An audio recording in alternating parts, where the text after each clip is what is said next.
bienvenue dans un nouveau numéro de Traction un peu particulier. Aujourd'hui, on essaye un tracteur que vous pouvez gagner, le Deutz-Fahr 6140.4 TTV, au prix catalogue de 224 000 €. Pour le gagner, rendez-vous sur deutzfahr.com. Le gagnant sera connu au sommet de l'élevage. Ce tracteur dispose de toutes les options et c'est un exemplaire unique avec sa peinture Java Green et Black et son liseré or. Il est équipé d'un moteur 4 cylindres de 147 chevaux. On l'a essayé au GAEC Poté à Monthuchon dans la Manche. Traction, c'est parti.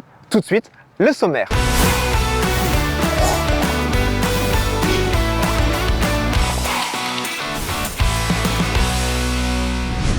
On est à Monthuchon, David, dans ton fief pour découvrir la série Deutz 6.4. Alors le tracteur qui est devant nous, il est au cœur d'une gamme assez simple. Oui, la série 6.4, c'est 3 modèles de 136 à 156 chevaux.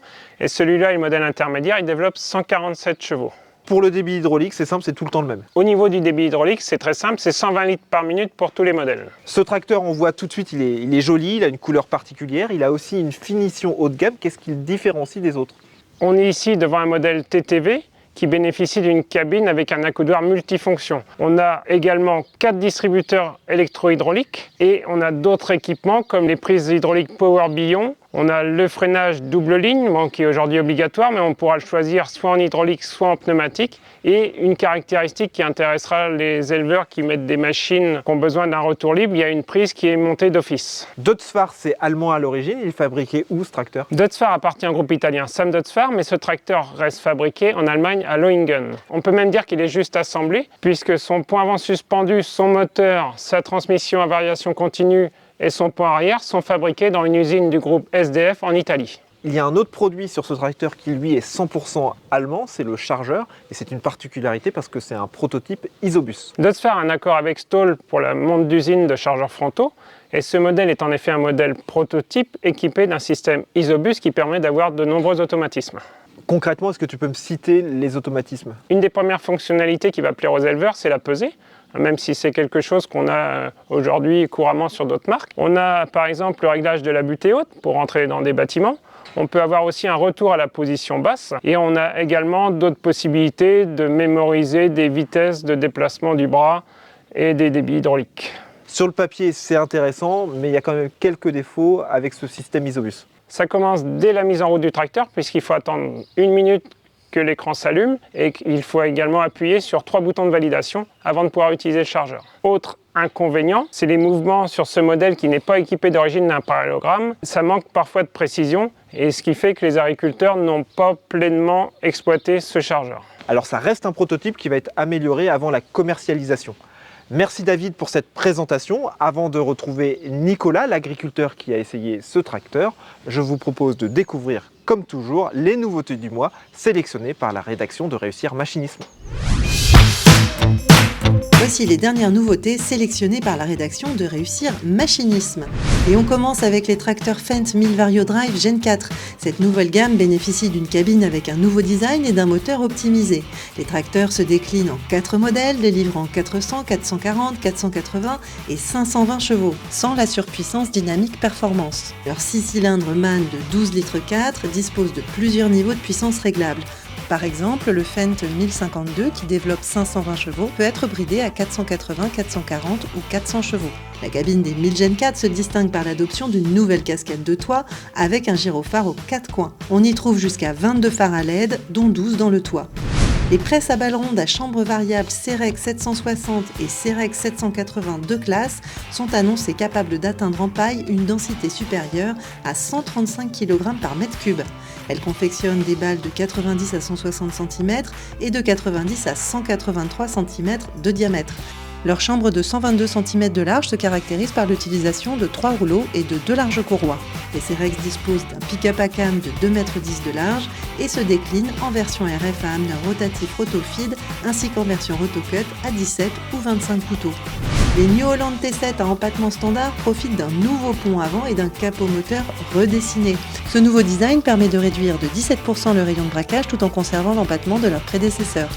Ces tracteurs se déclinent en 4 modèles, développant 160, 170, 180 et 200 chevaux de puissance maximale, voire 181, 190, 211 et 226 chevaux avec le boost. Autre nouveauté, un nouvel écran de tableau de bord, un terminal couleur tactile IntelliView 12 et une nouvelle poignée multifonction commande grip. On continue ce tour des nouveautés du mois avec la gamme de faucheuses frontales sans conditionneur Extra 300F de Vicon. Elle accueille un petit nouveau, le modèle de 3,60 m de largeur de coupe. Doté de 8 disques triangulaires, l'Extra 336F dispose d'une transmission à 4 courroies et aussi d'une suspension à grande amplitude qui assure un bon suivi du sol. En option, elle profite du repliage hydraulique des extensions. Enfin, la faucheuse Vicon se décline également aux couleurs Verneland sous la dénomination 2836F. Et on termine cette sélection avec l'ensileuse Big X 860 de Krone. Elle remplace tout simplement la Big X 880 à motorisation V8 de 880 chevaux. Elle reprend l'ensemble des éléments mécaniques mais se distingue par l'adoption d'un moteur 6 cylindres en ligne Liebherr de 18 litres développant 843 chevaux. Cette automotrice profite en standard, comme les autres ensileuses Krone, d'un essieu arrière suspendu et de rouleaux éclateurs de 305 mm de diamètre.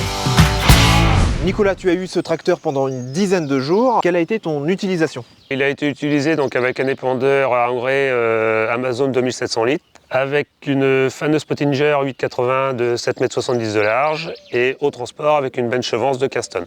Ce qu'on voit immédiatement sur ce tracteur, c'est son look. Il passe pas inaperçu, mais alors, est-ce qu'il est confortable à l'usage?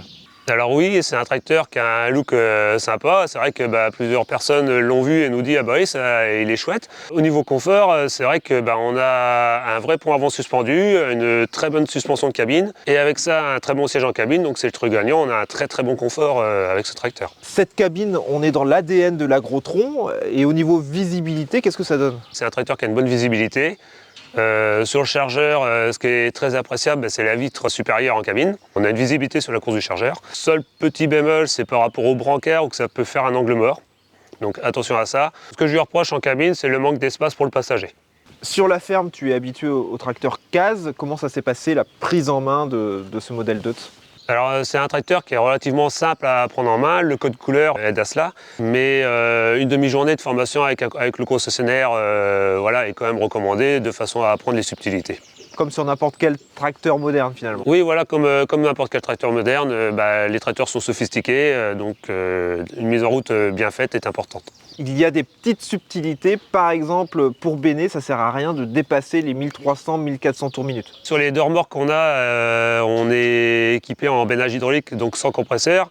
Et je me suis fait piéger parce que j'ai accéléré à 1900-2000 tours, comme des fois je fais, et j'ai pas pu bénéficier du bénage complet de la remorque. Donc j'ai arrêté, je me suis mis à 1300-1400 tours, et là sans problème la remorque a été jusqu'au bout. Donc ne pas trop accélérer au moment du bénage. Et sur la route, avec cette bench justement, ça se passe comment? Au niveau comportement routier, c'est un tracteur qui est sain. Après, le fait d'être en cabine suspendue peut perturber peut-être un peu parce que on peut peut-être avoir un sentiment un petit peu d'instabilité. Le reproche que je pourrais lui faire, c'est à la rigueur d'élargir un petit peu la voie parce que elle est quand même, à mon goût, peut-être un petit peu trop rétrécie. Tu es habitué à conduire des boîtes à variation continue. Qu'est-ce que tu penses de la TTV? C'est une bonne boîte. C'est une boîte qui est agréable à conduire et comparé aux autres variations continues que je conduis, c'est une boîte qui a un bon frein moteur.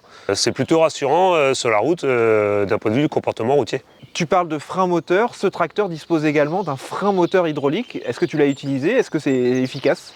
C'est la première fois que j'ai un tracteur avec un frein moteur hydraulique et c'est pas mal du tout parce que au niveau freinage, on a quelque chose qui est sûr et ça répond aussitôt. Cependant, il ne faut pas avoir peur parce qu'on a l'impression que quand on l'utilise avec une charge telle que la remorque, que le moteur monte à très haut dans les tours, mais en fin de compte, non, il y a le ventilo du tracteur qui se met à accélérer aussi. Donc ça peut être perturbant, mais c'est un bon système. La pédale, elle est au milieu, donc comment tu faisais? Tu freinais avec le pied gauche? Oui, voilà, je freinais avec le pied gauche, donc ça se fait bien. Par contre, il faut quand même avoir un certain dosage parce que c'est un système qui est capable de mettre à l'arrêt totalement le tracteur. Dernier point quand même à évoquer sur ce tracteur, et c'est un petit défaut, c'est l'espace pour atteler qui est un peu limité.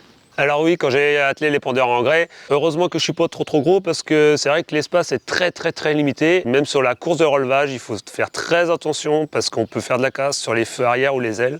Ce qui serait quand même embêtant. Ce tracteur, il affiche une grosse capacité de relevage de 9 tonnes d'eau, mais ça pose quand même quelques difficultés. Ben voilà, certes on a une capacité de relevage, mais les bras seraient rallongés de 3 à 4 cm. Ce serait nettement mieux que ce soit en visibilité pour atteler ou même d'un point de vue sécurité pour soi, de dire on lève son outil et il n'y a aucun danger que ça tape quelque part. Merci Nicolas d'avoir participé à cet essai. Alors vous avez peu utilisé le chargeur parce que vous avez une dessilleuse automotrice. On va continuer à parler de dessilleuse en découvrant en reportage la dessilleuse Triolier Triotrac. Donc voilà, ce que j'apprécie de cette machine, c'est la qualité de coupe au silo. C'est vraiment irréprochable avec le système de scie.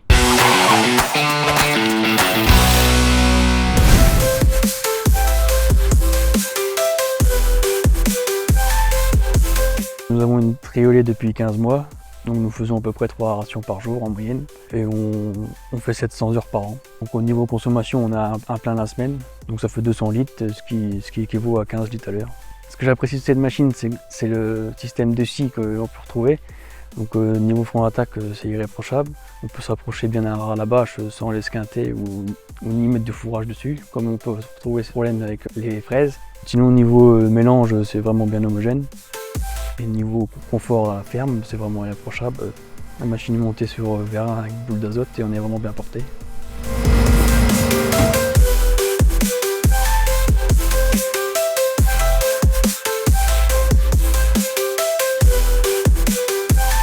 Les points à améliorer, ce serait au niveau de la lame. On a du mal à évacuer le fourrage avec la scie. Donc il faut souvent faire des petits coups de frein pour essayer d'enlever la matière pour éviter de la perdre dans les cours. Niveau fourrage très humide, ça glisse sur le tapis et le tapis n'arrive pas à la monter dans le bol.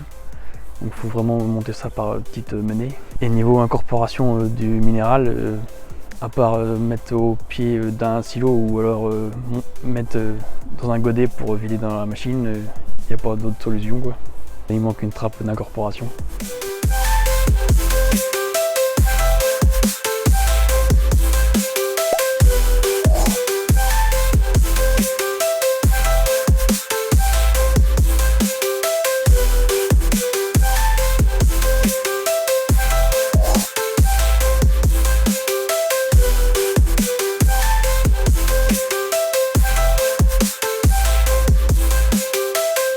David, on va maintenant faire le bilan de cet essai. Premier point, tu as apprécié l'écran de ce tracteur.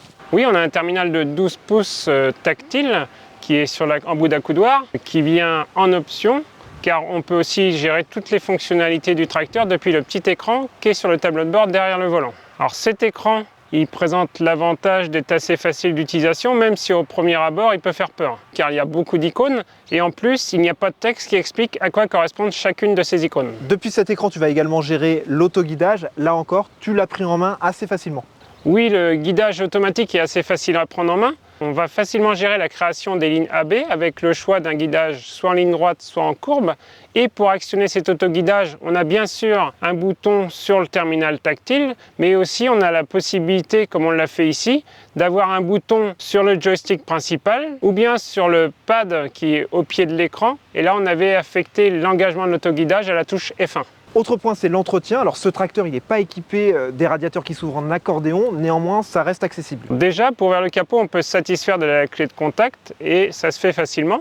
Ensuite, capot levé, on a un accès direct au filtre à air qui se trouve à l'avant, un filtre à air PowerCore qui se démonte très facilement. Ensuite, pour nettoyer les radiateurs, c'est vrai qu'on n'a pas beaucoup d'espace. Du côté droit, on va avoir des tamis que l'on retire pour pouvoir les nettoyer. Et du côté gauche, on a le condenseur de climatisation qui coulisse, et ça sans utiliser d'outils. Pour l'entretien, en point négatif, tu m'as dit que les filtres de la cabine, c'était plus compliqué à atteindre. Alors oui, c'est une remarque récurrente à chaque essai d'Audsfar, c'est-à-dire qu'ils n'ont pas évolué depuis la création de cette cabine et ils se trouvent sur les côtés. Il y en a un de chaque côté et il faut dévisser. Et en plus, c'est à hauteur, donc il faut prendre un escabeau et une petite échelle. Ça, c'est vraiment un point sur lequel Audsfar devrait travailler. Il y a d'autres petits détails que tu aurais également aimé améliorer. Par exemple, c'est la position de la plaque à l'arrière du tracteur. Oui, le support de plaque d'immatriculation se trouve à l'arrière gauche.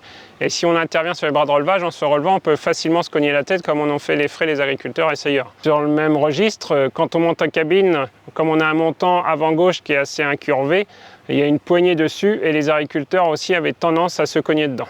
Et dernier point de vigilance, c'est la sécurité. Ce tracteur, il est facile à prendre en main, facile à démarrer. peut-être même un peu trop facile pour des agriculteurs qui auraient des enfants. C'est Philippe, le papa de Nicolas et Anthony, les essayeurs, qui a vu son petit-fils monter dedans. Et il s'est rendu compte que ce tracteur, on le démarre en tournant simplement la clé, sans appuyer sur aucune pédale.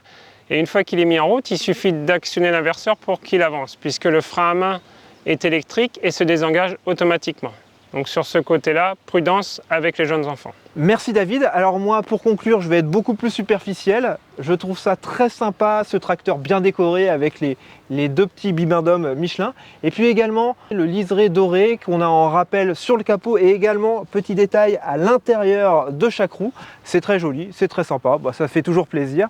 Merci David d'avoir livré ton expertise pour cet essai. Nous, on se quitte comme d'habitude avec notre traditionnel zapping des réseaux sociaux. N'hésitez pas à liker cette vidéo et à nous faire des commentaires. À bientôt pour un nouveau numéro de Traction.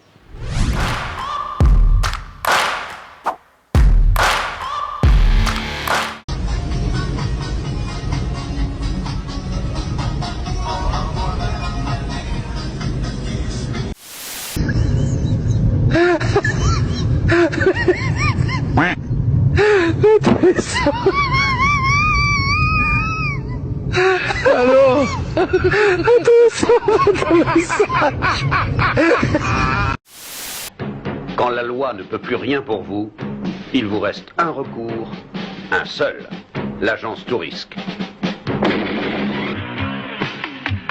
L'agence Tourisque, c'est vraiment la dernière chance au dernier moment. Sie kennen es ist eilig, es ist brenzlig auf dem Acker, Sie haben keine Zeit mehr. Dann haben wir Abhilfe geschaffen. Hier nachrüstbar an allen Maschinen. Vorteil, Sie können sogar im Stehen pinkeln, überhaupt kein Problem. Serienmäßig Toilettenpapierhalter immer dabei. Aber tun Sie uns einen Gefallen, nicht bei der Fahrt benutzen. Markier deinen Kumpel, der das braucht.